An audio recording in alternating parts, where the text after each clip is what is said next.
I can see where this one comes from. The media would have you believe this. For some reason I don't know of, anorexia is the one that's shown the most on TV, shown the most in the media. So I can see why people would start to believe it was the only one. But in reality, it's the second least common.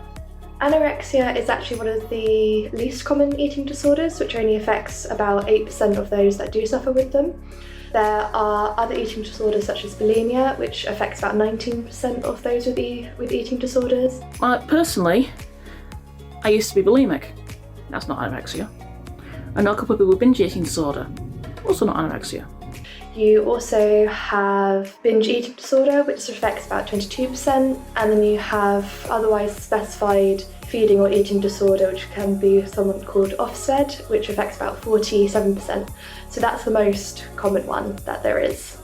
I don't know very many anorexics, if I'm honest.